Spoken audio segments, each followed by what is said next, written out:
Vale a pena aqui destacar, que acho que é o mais importante que a gente precisa transmitir nesse vídeo, quais são as regras, né, que principalmente a Sociedade Brasileira de Urologia preconiza para início do rastreio, né?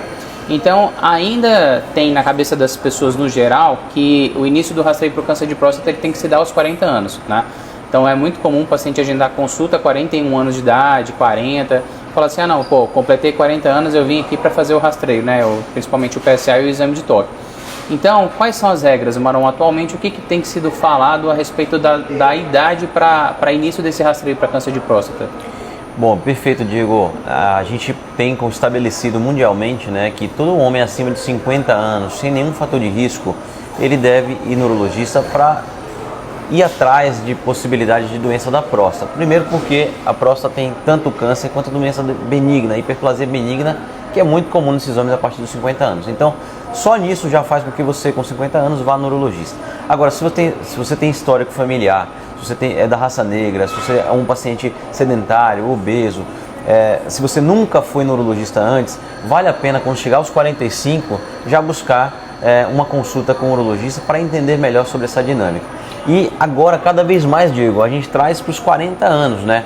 Porque a gente tem visto uma mudança aí na questão da demografia desses pacientes. Até essa pergunta que eu ia te fazer agora. Então, em tese, a regra só está assim, é claro que existem nuances aí, mas então a gente iniciaria esse rastreio para câncer de próstata aos 50 anos, ou a partir dos 45, se for paciente de raça negra, ou que tiver um histórico familiar, principalmente de parente de primeiro grau, que tem tido câncer de próstata, né? Pai ou irmão. Então, 43 anos não tem possibilidade do indivíduo ter câncer de próstata, por exemplo? O que você falaria para esse paciente? São raros os casos abaixo dos 45, né? Mas um paciente que está interessado de começar o rastreamento desde mais cedo, né, dos 40 anos, a gente já tem que oferecer isso a ele, porque existem raros casos, mas sim, acontece. A gente vê na prática, a gente já teve pacientes abaixo dos 45 também. É claro que quando a gente esmiuça um pouco a história clínica, a gente descobre o fator de risco desse paciente. Sim. E aí vale a pena ir atrás do exame de PSA. Muitas vezes esse paciente não precisa do toque, né? Mas depois a gente vai começar já um procedimento urológico completo para ele, ainda antes dos 45. Exato, a gente acaba individualizando, né? Então, isso não significa, por exemplo, que um paciente de 38 anos que teve o pai que teve câncer de próstata muito cedo, que a gente eventualmente não inicia esse rastreio, né?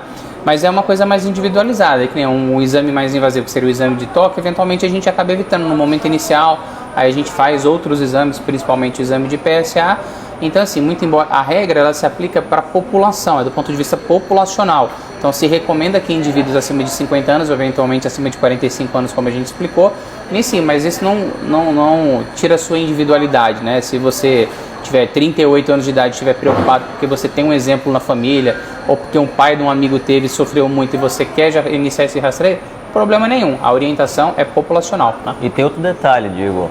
Hoje, com as empresas fazendo aí uma preocupação maior com os seus funcionários, seus colaboradores, tem sido comum os pacientes mais jovens, cada vez mais jovens, chegarem na consulta do urologista para um check-up com 35, 38, 40. Então, eles já chegam até muitas vezes com um PSA.